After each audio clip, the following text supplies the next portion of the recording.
तो देखिए, tarot card reading एक हफ्ते में भी सीखी जा सकती है। There is a 3 types of course, basic course, professional course और जिसे कहते हैं एडवांस कोर्स। अगर आपने प्रोफेशनल कोर्स किया है तो जब भी आपको कोई टैरो सिखाता है 1 महीने या 1 हफ्ते का भी, तो वो आपसे कुछ प्रतिज्ञाएं करवाता है। और एक टैरो कार्ड रीडर जब गॉड के साथ कनेक्ट तभी कर सकता है दीपक जी, जब वो अमावस मानता है, जब वो गीता पढ़ता है, जब वो एकादशी का व्रत रखता है, जब वो खुद लोगों को ये कहता है कि तुम 3 बजे उठो, खुद वो ब्रह्म मुहूर्त में उठता है, वो मंदिर जाता है, वो शिव पर जल देता है, वो अपनी कमाई का एक हिस्सा दान में देता है, वो अपने पत्नी है तो अपने पति के पैर छूती है, पति है तो अपनी पत्नी को पूरी रिस्पेक्ट देता है, जिसका घर खुद एक मंदिर की तरह है। जब आपकी एनर्जीज अच्छी होती है ना, तब कार्ड काम करते हैं। आपको सुबह जल्दी उठना है, अपने संस्कारों में रहना है, अपने लिए कर्म करने हैं, कोशिश करना है। सबसे मोस्ट इंपॉर्टेंट बात, आप अपना नाम बदलें या ना बदलें। ये ट्रेंड शुरू हुआ, ऋतिक रोशन ने नाम बदल दिया, एकता कपूर ने नाम बदल दिया, तो एकता कपूर धूम कर ऊपर चढ़ी, फिर उसके बाद वो डाउन क्यों हो गई? नाम तो बदल ही गया था। ऋतिक रोशन धूम कर ऊपर चढ़े, फिर उनका तलाक क्यों हो गया? उनका तो नाम बदल ही गया था, फिर उनका तलाक नहीं होना चाहिए था, उन्होंने तो ऋतिक की जगह हितिक कर लिया था। राखी जी, एक सवाल इसके साथ में और आप इसी सवाल के साथ जोड़ना चाहूँगा, क्योंकि आज तक ये टाइम हम देखते हैं कि जब कोई बड़ा सेलिब्रिटी बन जाता है, कोई बड़ा नाम बन जाता है, हम अमिताभ बच्चन साहब की बात कर लें, हम सचिन तेंदुलकर की बात कर लें, हम रतन टाटा जी की बात कर लें, बहुत से नाम है दुनिया में, तो क्या होता है कि जब वो बड़ा नाम बन जाता है तो लोग या एस्ट्रोलॉजर्स उनकी कुंडली को पूरा स्टडी करते हैं जी। किस लग्न में, किस समय पे, जब इनका जन्म हुआ, समय क्या था, तिथि क्या थी, जो सारे जो ग्रह बैठे थे वो किस किस नक्षत्र में बैठे थे जी। लेकिन एक सवाल इसके साथ और हमारे जहन में आता है जो वी वांट टू नो, कि ऐसा होता है कि एक नक्षत्र एक समय पे, एक ही समय में, सचिन तेंदुलकर जी का जब जन्म हुआ 24 अप्रैल 1973 को जी, उसी समय में पूरी दुनिया में 10,000 20,000 बच्चे उसी समय उसी नक्षत्र में पैदा हुए होंगे। कुंडली वही थी, लग्न वही था, सभी ग्रहों की पोजीशनिंग वही थी, लेकिन क्या कारण हुआ कि जब पंडित ये बताता है कि आपकी कुंडली में ये योग था, इस योग की वजह से आपको तो ये बनना ही था, तो वो जो बाकी 10,000 लोग थे वो सचिन तेंदुलकर जैसा नाम क्यों नहीं बना पाए, उनके जैसा नाम, फेम, शोहरत क्यों नहीं मिला, जबकि उनकी कुंडली में वो सारे गुण थे, उनकी कुंडली में वो सारे ग्रह मौजूद थे? फिर क्या कारण?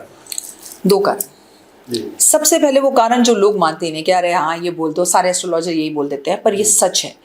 पहला कारण आपके पूर्व जन्म के कर्म, लेकिन दूसरा कारण और है। मान लीजिए एग्जैक्टली आपका जन्म, जैसे मेरे हस्बैंड का जन्म 22 अप्रैल 1972 को ही हुआ है और सचिन तेंदुलकर भी का उनके आसपास हुआ। मैं कहती हूँ कोई ऐसा है जिसका टाइम भी वही है जो सचिन जी का है और आपका भी है, तो यकीन मानिए आपकी कुंडली में भी पूरे योग थे सचिन तेंदुलकर बनने के। लेकिन सचिन के पास एक चीज थी जो आपके पास नहीं थी, जिद। अभाव के बाद भी जिद, गरीबी के घर में पैदा होने के बाद भी सचिन जी के लिए जो जोश, जो उमंग थी, वरना आपकी यूथ के भाषा में बताती हूँ तो ज्यादा अच्छे से समझ में आएगा। कॉलेज में 2 लड़के पढ़ते हैं और उन्हें एक दिव्या नाम की लड़की से प्यार होता है। प्यार दोनों बराबर करते हैं, लाइन दोनों बराबर मारते हैं, कोशिश दोनों बराबर करते हैं, प्रपोज दोनों बराबर करते हैं, लेकिन एक में जिद आ जाती है कि मैं सच में इससे प्यार करता हूं और इसे जीवन साथी बनाना चाहता हूं। दूसरे में कभी कभी ना, अरे जाए, मैं क्यों इतना भाव दूं, क्यों समझ रही है अपने आप को, ठीक है इट्स ओके, एक जाएगी 1000 आएंगी, तो वहां आप थोड़ा सा बैक हो गए। सचिन जी में जो जिद थी, अमिताभ बच्चन में जो जिद थी, आप एफएम से निकाले जा रहे हो, आपको लंबी हाइट के लिए टॉल किया जा रहा है, आपको बोला जा रहा है आप नहीं बन सकते, लेकिन फिर भी आप कंटिन्यू वो कर रहे हो, जिद। मैं जब एस्ट्रोलॉजर बनी मुझे बड़ा अभाव था जिद के लिए, मतलब मुझे बहुत अभाव था पैसों का। मैं जिनसे टैरो सीखना चाहती थी उन्होंने मुझसे बहुत पैसे मांगे, मेरे पास पैसे नहीं थे, पर मुझे जिद थी। दीपक जी, आज मैं पहली बार दिल की बात चाय के साथ कर रही हूँ। मैंने अपनी सोने की चूड़ियां बेचकर उनको फीस दी थी और ये बात मैंने अपने हस्बैंड तक को नहीं बताई थी, क्योंकि पैसे, मैं आपको सच बताऊं, मेरे हस्बैंड 7,000 रुपये कमाते थे और 5,000 रुपये महीना पर हम किराए पे रहते थे। अब जो लोग 2,000 रुपये में अपना जीवन बिता रहे हो, वो फीस के लिए 20, 22, 25,000 रुपये कहाँ से देंगे? बहुत साल पहले 20, 22, 25,000 रुपये बहुत बड़ी चीज़ होती थी। तो मुझे जिद थी, तो डरते डरते ये आए, तो मैंने रात को खाना दे रही थी, तो मैंने खाना देते हुए इन्होंने कहा चूड़ियाँ कहाँ गई, मैंने कहा बेच दी। तो एक रिएक्शन हस्बैंड का क्या होता है, क्यों? क्या हुआ, किराया तो मैंने दे दिया था। मैंने कहा नहीं, मुझे टैरो सीखने थे। तो मेरे हस्बैंड मेरे लिए एक ऐसी सपोर्ट रहे ना शुरू से। लोग ये कहते हैं ना, हर कामयाब आदमी के पीछे एक औरत होती है। मैं कहती हूँ मेरी कामयाबी के पीछे मेरे हस्बैंड है। He is from Hyderabad, he is Telugu ब्राह्मण। उन्होंने मुझे संस्कार सिखाए। मैं गलत समझती थी, गलत पढ़ती थी, तो मुझे कहानियाँ, जैसे एक दादी कहानी सुनाती है ना, मेरे हस्बैंड मुझे रात को, जब मैं एस्ट्रोलॉजी सीख रही थी तो मुझे बताते थे, तुम्हें पता है विष्णु को चक्र क्यों मिला, विष्णु को चक्र कैसे मिला। इन्होंने मेरी बहुत हेल्प करी। और मुझे एक जिद थी, आप यकीन मानिए, नाइट ड्यूटी में थे, हमारी नई शादी हुई थी और ये नाइट ड्यूटी में रहते थे। मैं पूरी पूरी रात पढ़ती रहती थी। सुबह 4 बजे जब घंटी बजती थी तो मैं किताबों में होती थी, पढ़ते पढ़ते सो जाती थी। वो जिद अगर आप में हो तो आप बन सकते हैं। सचिन में वो जिद थी, अमिताभ बच्चन में वो जिद थी, वो बने। और उनके आसपास के जो बच्चे थे उनमें जिद नहीं थी। लेकिन अभाव आपके घर में, मैं ऐसे भी बच्चे बता सकती हूँ जो सचिन के साथ पैदा हुए और बहुत अमीर थे, उनके पास नौकर चाकर भी थे, वो जाके प्रैक्टिस भी कर सकते हैं, लेकिन चांदी का चम्मच मुंह में होने की वजह से उनमें वो एक जो किसी चीज को पाने की जब आप शिद्दत करते हैं ना, शाहरुख खान की मूवी का ये डायलॉग आपको एक डायलॉग लगता है, लेकिन यकीन मानिए शास्त्र ये कहते हैं, ये पूरा ब्रह्मांड, इस वक्त इस स्टूडियो में भी लाखों एनर्जीज हैं, पॉजिटिव भी और नेगेटिव भी। जब आप अपने मन में सोच लेते हैं ये चीज मुझे चाहिए, तो पूरा ब्रह्मांड कायनात आपको वो चीज दिलाता है, लेकिन बशर्ते आप श्योर होने चाहिए कि वो आपको चाहिए। बाकी लोग श्योर नहीं थे, इसलिए सचिन नहीं बन पाए। बाकी आपकी इस सवाल से मुझे लगता है मैंने भी, और शायद मुझे लगता है जो व्यूअर्स देख लेंगे, 2 बेहद खूबसूरत और बड़ी इंपॉर्टेंट बातें सीखनी। एक कहावत तो शायद मुझे लगता है सभी लोगों ने आज तक सुनते आए हैं कि जो पुरुष कहते आए कि मेरी कामयाबी के पीछे मेरी धर्मपत्नी का, मेरी माँ का, जिसका हाथ था। लेकिन आज आपने एक बड़ी खूबसूरत बात की कि आज आपकी कामयाबी के पीछे आपके हस्बैंड का हाथ है। बिल्कुल। तो मुझे लगता है this is a wonderful feeling and a wonderful gesture कि मतलब जो महिलाएं या जो वुमेन्स आज जिंदगी में कामयाब भी हैं, तो वो भी अपने पार्टनर के प्रति, देयर पार्टनर्स, उन लोगों ने उनको इस तरह से सपोर्ट किया, एनकरेज किया, they should have the same feeling. और दूसरी इंपॉर्टेंट बात जो मैं अपने व्यूअर्स को भी कहना चाहूँगा कि दोस्तों, जो हमने सवाल पूछा था कि सचिन तेंदुलकर के साथ इतने लाखों हजारों बच्चों ने जन्म लिया होगा, लेकिन जन्म लेने के बाद वो सभी सचिन तेंदुलकर जितना शोहरत, नाम और पैसा क्यों नहीं कमा पाए? क्योंकि उनके अंदर एक चीज़ नहीं थी, वो थी जिद। जिंदगी में कामयाब होने की जिद, जिंदगी में शोहरत, पैसा, नाम कमाने की जिद। तो दोस्तों, इसके साथ अपनी जन्म तिथियों के साथ साथ आपके अंदर काम करने का जुनून और उस काम के लिए शिद्दत। बाकी जी, एक और चीज जो हम जानना चाहेंगे फॉर आवर व्यूअर्स ऑल्सो, बहुत बार सुनने को मिलता है या ऐसा बात सामने आती है कि बहुत लोग कहते हैं कि उनकी कुंडली में राजयोग था, तो राजयोग की वजह से ही आज वो आदमी कामयाब है, तो राजयोग है। तो हम चाहेंगे कि इसमें जो 2 पहलू है कि एक तो राजयोग के लिए कुंडली के अंदर किन ग्रह नक्षत्रों का होना जरूरी है, जिसको देखकर कहा जा सकता है कि इनकी कुंडली में राजयोग है, और राजयोग के एक्चुअल में मायने क्या है, वो चाहेंगे वो भी आप जरूर शेयर कीजिए। देखिए, 2 तरह के राजयोग होते हैं, एक जो अब होता है और एक जो कुंडली में होता है। तो पहले कुंडली की बात कर लेते हैं। आपकी कुंडली क्या होती है, पहले आपकी भाषा में आपको बताती हूँ। जब कोई भी बच्चा जन्म लेता है तो आसमान में ग्रह एक पर्टिकुलर जगह पर बैठे होते हैं। जैसे राहु मेरे राइट में बैठा है, केतु मेरे लेफ्ट में बैठा है, सामने चंद्रमा बैठा है, ऊपर सूर्य बैठा है। तो हम उसकी पिक्चर खींच लेते हैं। उसकी जो पिक्चर होती है वो आपकी कुंडली होती है, और लाइफ टाइम आपकी वही कुंडली रहती है, बस उसमें दशाएं बदलती रहती हैं। तो हम देख लेते हैं कि लगन में क्या बैठा है। जैसे गज केसरी योग बनता है, गज केसरी योग किसी का बने तो कहते हैं अरे वाह, राजयोग है इसको तो। चंद्रमंगल चांदनी योग इसकी कुंडली में तो बन रहा है, अरे वाह, ये तो बड़े खेल खेलेगा, बड़े काम करेगा। हम अपने छोटे से बच्चे को ये बात पंडितों के पास ले जाकर बताते हैं। मेरी आपसे रिक्वेस्ट है, आज ये बहुत राज की बात समझ लीजिए। जब आप एक दिन के होते हैं, पैदा होता है आपका बच्चा, तो आप उसकी कुंडली जरूर एस्ट्रोलॉजर को दिखाएं कि भाई मूलों में पैदा तो नहीं हुआ, कहीं हमें गनमूल की पूजा तो नहीं करवानी, कहीं मांगलिक तो नहीं है। तमाम तरह की चीजें जान लीजिए और उसे बंद करके एक साइड में रख दीजिए। एक बात बहुत अच्छे से समझ लीजिए कि एक दिन का बच्चा जब पैदा होता है, एक घड़ी का जब बच्चा पैदा होता है, 1 से लेके 4 साल तक की उम्र में वो अपने पिता के कर्मों का हिसाब फल पाता है। 4 से 8 तक वो अपनी माँ के कर्मों के हिसाब से बड़ा होता है, क्या सुख सुविधाएं मिल रही हैं, जो माँ के कर्म होंगे वो मिलेंगे। 4 से 12 तक वो अपने खुद के पूर्व जन्म के कर्मों का फल पाता है। जैसे ही आपका बच्चा 13, जिसे कहते हैं ना टीनेजर आपकी भाषा में, वो टीनेजर का हो जाता है जब से उसका भविष्य उदय होता है। और यही एक एज है जब कहते हैं ना 13 से 17 खतरा। अगर आपने इस टाइम पर अपने बच्चे को संभाल लिया तो बल्ले बल्ले हैं आपके, तो ओए होए। तो इस एज में आप तुरंत पंडित के पास भागिए, एक एस्ट्रोलॉजर के पास। यहाँ ये भी समझना होगा, जो लोग मंदिर में पूजा पाठ करते हैं, पंडित हैं, वो एस्ट्रोलॉजर नहीं है, और हम एस्ट्रोलॉजर हैं, हम पंडित नहीं हैं। वो जो कर सकते हैं हम नहीं कर सकते, हम जो कर सकते हैं वो नहीं कर सकते। तो एक अच्छे एस्ट्रोलॉजर को अपने बेटे या बेटी की कुंडली दिखाइए और फिर उसके उपाय करवाना। 13 13 साल की उम्र से संस्कार डालिए। वही उम्र है जब बच्चा बिगड़ेगा, वही उम्र है जब वो दोस्त चुनेगा। अभी तक आप उसे कहते हैं बेटा ये दादा है, चाचा है, नाना है, मौसी है, फूफा है, सब आप उसको बता देते हैं। लेकिन 13 साल की उम्र में बच्चा दौड़ता हुआ स्कूल से आता है और कहता है मम्मी ये मेरा फ्रेंड है। वो पहला रिश्ता जो उसने चूज किया है, वहीं से राजयोग और विष योग बनना शुरू होता है। विष योग का मतलब होता है जब चंद्रमा और शनि साथ आपकी कुंडली में बैठ गए तो चंद्रमा को शनि खा गया, मतलब इमोशनल होगा, मूड स्विंग्स होंगे, एंजाइटी होगी। राजयोग का मतलब ये नहीं कि आपको भगवान ने राजयोग दे दिया है तो आप राजा की तरह राज करोगे, बैठोगे, आपके आसपास दासियां होंगी। जी नहीं, आप थोड़ा सा भी कुछ काम करेंगे ना उसमें सक्सेस मिलनी शुरू हो जाएगी। आप कुछ भी मेहनत करेंगे ना आपका नाम हो जाएगा। लेकिन अब आपने अपने बच्चे को 5 साल की उम्र में एस्ट्रोलॉजर के पास ले जाके कह दिया एस्ट्रोलॉजर ये तो तुम्हारा नाम रोशन करेगा, ये तो ऋतिक रोशन बनेगा, ये तो शाहरुख खान बनेगा, तो बच्चे के माइंड सेटअप हो गया कि मैं तो अमीर हूं, मुझे तो सब कुछ बने बनाए, मैं तो राजा हूं। ऐसा मत कीजिए प्लीज, ऐसा बिल्कुल मत कीजिए। हमेशा बच्चों से ये कहिए कि मेहनत करनी है। इसका मतलब ये नहीं कि एस्ट्रोलॉजर्स का कोई वजूद नहीं रहा। आप आईएएस की तैयारी कर रहे हैं और 3 अटेम्प्ट दे चुके हैं, लास्ट अटेम्प्ट है, आप 2 अटेम्प्ट दे चुके हैं, 2 अटेम्प्ट बचे हैं। आप बड़ी मेहनत के बाद सक्सेस क्यों नहीं हो रहे? कुंडली में कोई पंगा है, मेहनत तो आप कर रहे हैं, तब भागिए एस्ट्रोलॉजर के पास कि क्या बात है राखी जी, मैं पास नहीं कर पा रहा, कोई ग्रह रोक रहा है, कोई योग रोक रहा है, या मेरे घर में वास्तु दोष है, या मैं कोई गलत काम कर रहा हूं, या मेरी कुछ हैबिट्स गलत हैं। तो आप जरूर दिखाइए। आप सरकारी नौकरी पाना चाह रहे हैं, आपको नहीं मिल रही है तो दिखाइए। राजयोग का मतलब आपकी कुंडली में कुछ ग्रहों की युक्ति ऐसी बन जाती है जिसे हम राजयोग कहते हैं। लेकिन अगर आप मेहनत करेंगे तो वो काम आएंगे और आप मेहनत नहीं करेंगे तो नहीं काम आएंगे। ये तो हो गई एस्ट्रोलॉजी। अब आज के राजयोग की बात बताती हूँ। अमीर लड़की से शादी कर लो, राजयोग है, ठीक है। आपने अपने घर में बैठे बैठे काम करना है, पत्नी से कहना है मेरा तो नौकरी छूट गई, तू कमा ले, तो राजयोग है, ठीक है। आपकी पत्नी कमाकर आपको खिला रही है, पिला रही है, तो राजयोग है। आपने एक अमीर दोस्त बना लिया तो राजयोग है, आप उसके नौकर बन के घूम रहे हैं। आपने एक अमीर गर्लफ्रेंड बना ली और आप उसके नौकर बन के घूम रहे हैं तो राजयोग है। आपने एक अमीर बॉयफ्रेंड बना लिया तो राजयोग है। तो ये आज का राजयोग है। तो जो कुंडली में राजयोग होता है और हकीकत में जो राजयोग होता है, देखिए आप चाहे कहीं भी पैदा हो जाए, इसका प्रत्यक्ष प्रमाण आपको देखने के मिल रहा है। एक चाय वाले के घर में पैदा होने वाला पूरे विश्व में आज प्रसिद्ध है नरेंद्र मोदी, कोई राजयोग नहीं था, ठीक है। एक चाय वाले के घर पैदा हुआ। और ऐसे भी एग्जाम्पल आपको मिलेंगे। अमिताभ बच्चन बिल्कुल बादशाह, शहंशाह, और बंगला तक उनका गिरवी रह गया था। फिर केबीसी बड़े पर्दे का स्टार छोटे पर्दे पर आता है और धूम मचा देता है और फिर से अपने बंगले को वापस ब्याज से छुड़वा लेता है। इसे राजयोग कहते हैं। आपने क्या सीखा? नरेंद्र मोदी से अमिताभ बच्चन तक सिर्फ मेहनत ही राजयोग है। और वो किसी की भी कुंडली में बन सकता है।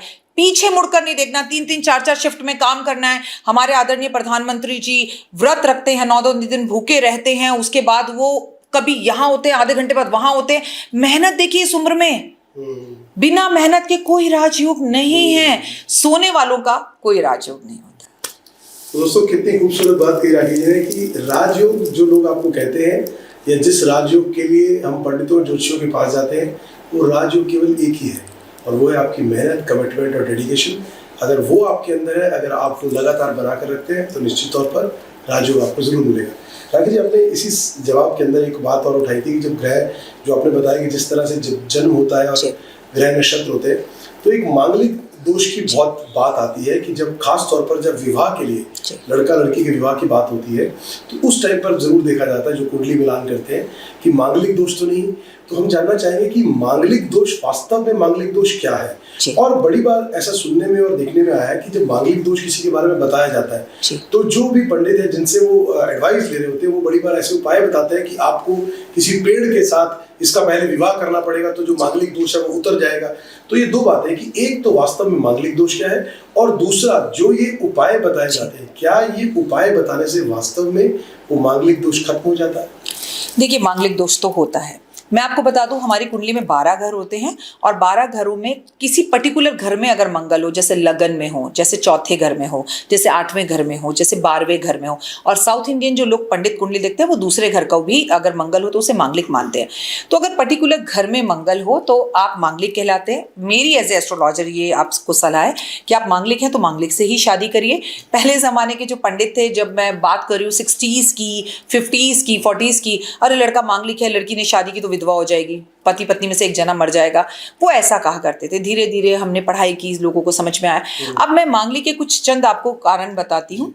देखिए, अगर मांगलिक शादी ना करें तो तलाक होने के 100% चांसेस है। मांगलिक शादी ना करें तो वंश आगे नहीं बढ़ता। देखिए, बेटा और बेटी में फर्क नहीं होता, लेकिन बेटा भी चाहिए, बेटी भी चाहिए, बहन भी चाहिए और भाई भी चाहिए, तो बेटे नहीं होते हैं, ठीक है।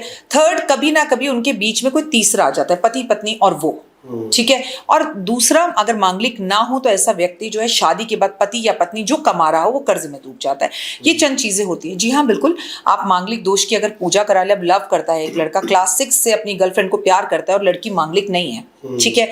देखिए, पहले तो मेरी ये सलाह है कि अगर मांगलिक मम्मी पापा ढूंढ रहे हैं और एक अरेंज मैरिज है तो भाई प्लीज मांगलिक से ही कर लो, ठीक है। ये जिंदगी एक ही बार मिली है, इसे नर्क ना बनाए, अपने साथ साथ अपने परिवार को कष्ट ना दे। लेकिन ये अगर इश्क प्यार मोहब्बत का चक्कर है कि अब 6-7 से प्यार करते हैं, आपको प्यार हो गया और अब आपको कुछ समझ में नहीं आ रहा है, तो बड़े शब्दों का प्रयोग ना करें। मेरे पास चंद कुछ दिन पहले एक लड़का लड़की आए, एग्जाम्पल से व्यूअर्स को समझ में आता है। तो पेरेंट्स ने बोला कि लड़का मांगलिक है, लड़की नहीं है। मैंने कहा बेटा शादी मत करो। तो बोला, टेबल पे हाथ रखकर जोर से चिल्लाते हुए बोला, आप अपना ज्योतिष बंद करो, मैं शादी करूंगा तो इसी से करूंगा। मैंने कहा सुन, तू भी बैठ जा, शादी करेगा तो इससे कर, लेकिन तुझे कभी बच्चा नहीं होगा और तेरी वाइफ के कम से कम 3 से 4 मिसकैरेज होगी। You are ready? कह रहा ना हो बच्चा किसको चाहिए? सर, प्यार इश्क प्यार का मोहब्बत तो 1 महीने में उतर ही जाता है। 3 महीने बाद वो अपनी बीवी के पास फिर आया, कह रहा है 3 महीने में इसको एक बार मिसकैरेज हो चुका है और कुछ भी कीजिए मुझे बेबी चाहिए। मैंने कहा बेटा तुम तो कह रहे थे बेबी नहीं चाहिए। कह रहा छोड़ो आंटी, वो सब गलती थी मेरी। पहला मिसकैरेज, दूसरा मिसकैरेज, तीसरा मिसकैरेज, आप यकीन मानिए 5 से 6 मिसकैरेज हो गए उसको। और जैसे ही उसको 3rd मंथ चढ़ता था वो लड़की मेंटली बहुत परेशान हो गई।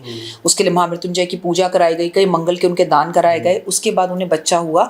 बच्चा होने पर भी उन्हें संतान प्राप्ति में लक्ष्मी प्राप्त हुई और उनको बेटा ही चाहिए था क्योंकि वो उस घर का इकलौता बेटा था और वो चाहते थे वंश बढ़े।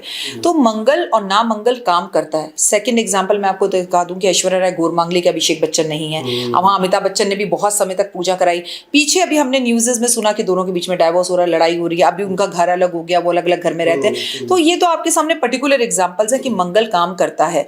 अब आप पेड़ से शादी करें और उसको, आज का यूथ ये कहता है कि ये चीजें नहीं होती, उसकी भी दीपक जी बहुत जबरदस्त रिस्पॉन्सिबिलिटी होती है। बाकायदा लड़की पेड़ से शादी करती है, अपने घर से विदा होती है, दूसरे के घर जाती है, अगले दिन सुबह उठ के पेड़ को बोल देती है मैं तुम्हें छोड़ रही हूँ, उसे छोड़ के वहीं आ जाती है, फिर अपने घर वापस आती है, फिर उसके बाद वो दूसरी शादी करती है। अब देखिए पर्टिकुलर शादी होती है, फेरे भी होते हैं, दुल्हन भी बनती है, विदा भी होती है। तो आज इतना आसान नहीं है ये चीजें करना। इतना सब कुछ करने से बेहतर नहीं है कि हम मंगल से मंगल शादी कर लें, या कई बार मंगल ऐसी जगह पर बैठा होता है मंगल से मंगल कट जाता है, मंगल भद दोष खत्म हो जाता है, तो भी आप शादी कर सकते हैं। बट मेरी आपसे रिक्वेस्ट है हाथ जोड़कर, ये जिंदगी एक बार मिली है, अपनी कुंडली दिखाकर ही शादी करें, क्योंकि आपको जीवन भर अपने जीवन साथी का सुख चाहिए। माता पिता तो आजीवन आपके साथ रहेंगे नहीं, आपका जीवन साथी आपके जीवन को आगे लेकर जाने वाला होता है। और यकीन मानिए, एक आदमी की कामयाबी में उसकी एक अच्छी पार्टनर, उसकी एक अच्छी पत्नी का सहयोग पूरा होना जरूरी है। वो पत्नी जो ये समझे मांग भरनी जरूरी है। अगर आप आज की यूथ की लड़की और आप ये दिखाना चाहती, अच्छा आपके 2 बच्चे हैं, आपको देख के तो लगता है यू आर सो यंग, इसमें कोई इज्जत नहीं है।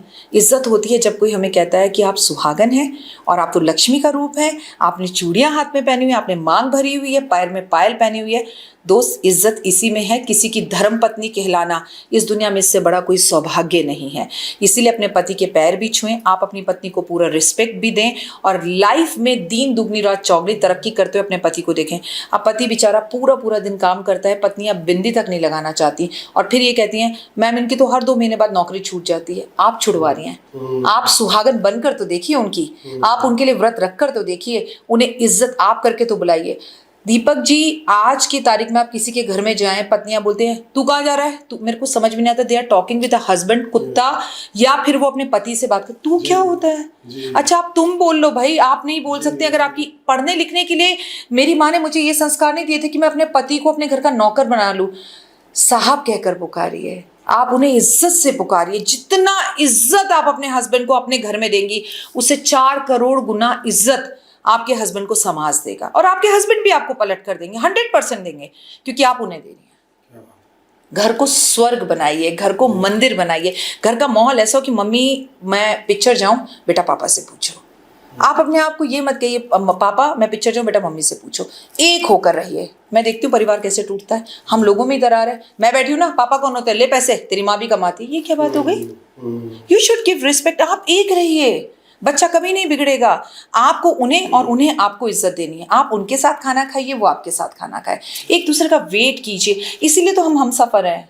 हाँ, इसीलिए तो हम एक दूसरे का इंतजार करते हैं, वही तो परिवार है। Yeah. ये मिसिंग है घर में, Yes. ये संस्कार मिसिंग है। एस्ट्रोलॉजर क्या कर लेगा? मैं सबसे पहले घर में अपने ऑफिस में आने वाली हर महिला को ये कहती हूँ, बेटा बिंदी का है, बेटा चूड़ी का है। मैंने आपके सामने वेस्टर्न ड्रेस पहनी हुई है, तो क्या मैंने रेड चूड़ी नहीं पहनी हुई? मैंने बिंदी, मेरे को जिस लेडी ने तैयार किया उसने कहा बिंदी नहीं। मैंने कहा ना ना ना, बिंदी के बिना नहीं जाऊंगी, मेरा ड्रेस मैच करे ना करे भाई, तो मुझे बिंदी लगा। ये किस्मत से पार्वती माँ ने मुझे बिंदी दी है। क्या संस्कार और श्रृंगार सिर्फ करवा चौथ तक ही रह गया? क्यों नहीं हम रोज सज सवर सकते? Is it? यही संस्कार है। प्लीज यकीन मानिए, मंगल फिर कुछ आपका बिगाड़ नहीं पाएगा। यहाँ रखिए अपने पतिदेव को, यहाँ, और आप अपनी पत्नी को यहाँ रखिए, फिर जीवन देखिए। राखी जी, आपकी इतनी खूबसूरत जो आपने एक्सप्लेनेशन दी है, मुझे लगता है कि हम सबके लिए, और जो आज का खासतौर पे यूथ है, वो जो यूथ जिस तरह से आपने एक्सप्लेन किया, मुझे लगता है everybody needs to learn this thing, कि किस तरह से अपने परिवार और अपने हस्बैंड के साथ अपने रिलेशनशिप, रिस्पेक्ट और कल्चर को, वैल्यूज को मेंटेन करते हुए अपनी जिंदगी खूबसूरत बनाए। और सबसे बड़ी बात, कहते हैं बड़े बुजुर्गों की बात, जब पहले एक बात हमेशा सुनने में आती थी कि जब महिलाएं पैर छूती थी या कुछ होती थी, तो बड़े बुजुर्ग हमेशा एक आशीर्वाद देते, सौभाग्यवती भाव। तो आपने सौभाग्यवती का जो मतलब है, वो मतलब जिस तरह से आपने शब्दों के हिसाब से आपने एक्सप्लेन किया, मुझे लगता है that is a beautiful explanation. और इससे खूबसूरत एक्सप्लेनेशन हो नहीं सकती कि सौभाग्यवती का मतलब क्या है। बेहद खूबसूरत राखी जी।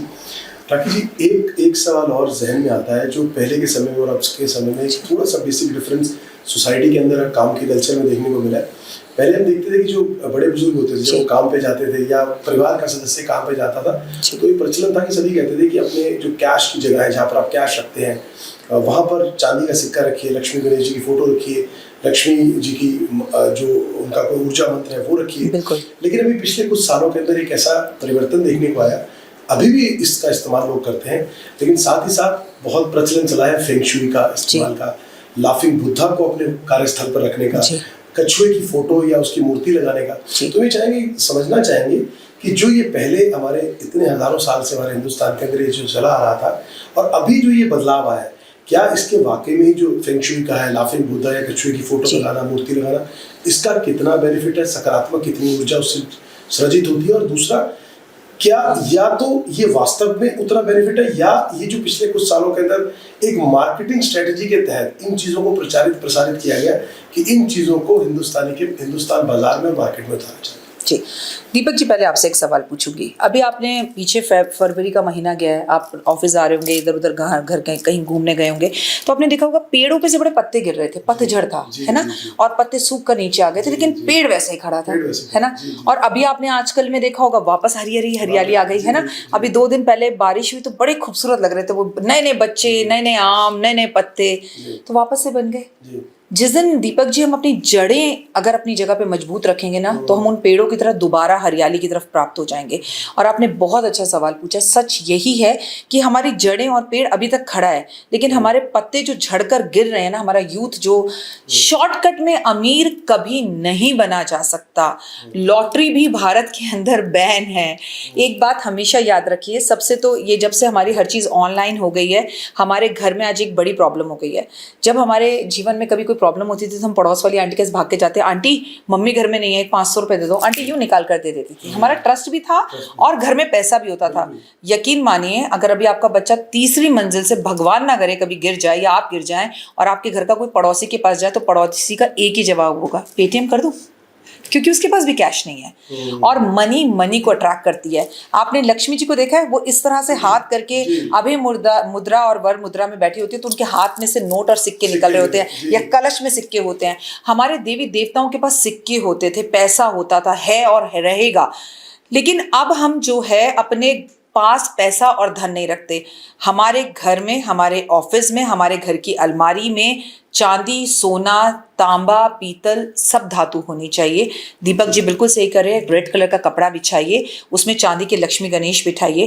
राखी जी, हमने ना किसी एस्ट्रोलॉजर को कहते हुए सुना था, घर में 3 गणेश नहीं होने चाहिए, तो मैंने तो निकाल के बेच दिए। मैंने कहा, हे भगवान, किसको सुना था? सुनी सुनाई बातों पे विश्वास मत करो, और किसी, इंक्लूडेड मी, किसी एस्ट्रोलॉजर को मत मानो। कर्म को मानो, संस्कारों को मानो, शास्त्रों में जो लिखा है वो मानो, जो दादी दादा कहते थे वो मानो। पति पत्नी ना कितना भी झगड़े, हमारी हमारी दादी कहती थी पति पत्नी ना कितना भी झगड़े, रात को झगड़ा खत्म कर कर ही सोना, पता नहीं सुबह कौन ना उठे, दिल में आस रह जाएगी कि बात ही कर लेती उससे। तो ये बात याद रखिए कि अपने घर में, हमारी दुनिया के अंदर हमारी लक्ष्मी सभी देवी देवताओं को धन देने वाली है, हमारा कुबेर स्वयं लक्ष्मी को धन देने वाला है। तो आपको मैं बता दूं, घर में कछुआ मतलब भगवान विष्णु का रूप है, आप रख सकते हैं, लेकिन उससे भी ज्यादा जरूरी है अपने घर में एक पर्टिकुलर कैश अमाउंट को रखना। अगर आप अपनी जिंदगी को कैशलेस कर देंगे, जैसे पहले जमाने में जब सैलरी आती थी तो दादाजी पापा घर में पैसे ला कर देते थे, सुनो मैं पैसे लाया हूँ, आज सैलरी मिली है, माँ बड़ी खुश होती थी, उस दिन रसगुल्ले खाने को मिलते थे, उस पैसे को दीपक जी मंदिर में रखा जाता था कि भगवान शुक्रिया वो बढ़े। और अब क्या होता है, पति पत्नी को फोन करता है, सुनो सैलरी आ गई, मैं गाड़ी की ईएमआई दे रहा हूँ, घर की ईएमआई दे रहा हूँ और राशन के तुम्हें पैसे पेटीएम कर रहा हूँ, शक्ल ही नहीं दिखती पैसे की, कब पैसा आता है, एक को आता है 5 को खत्म हो जाता है। तो अपनी पत्नी को कैश दीजिए जब भी सैलरी है, और आपकी पत्नी उसमें से चाहे 500 रुपए मंदिर में रखे, उसे डब्बा बनाइए, घर को कैशलेस मत कीजिए। घर में कुछ सिक्के होना, चांदी होना, लक्ष्मी गणेश चांदी के होना, कुछ जेवर होना, उन जेवरों को पहनना, उन्हें लक्ष्मी जी को पहनाना, तो आपका जेवर कभी गिरवी नहीं होगा। फेंचिंग आइटम्स की तरफ अगर आप ये सोच कर जा रहे हैं कि यूं अमीर बन जाऊंगा, तो यूं तो कोई भी नहीं बना। ये एक बच्चा भी माँ के गर्भ में 9 महीने लेता है धरती पर आने के लिए, तो यूं तो कुछ भी नहीं होता दोस्त। राखी जी,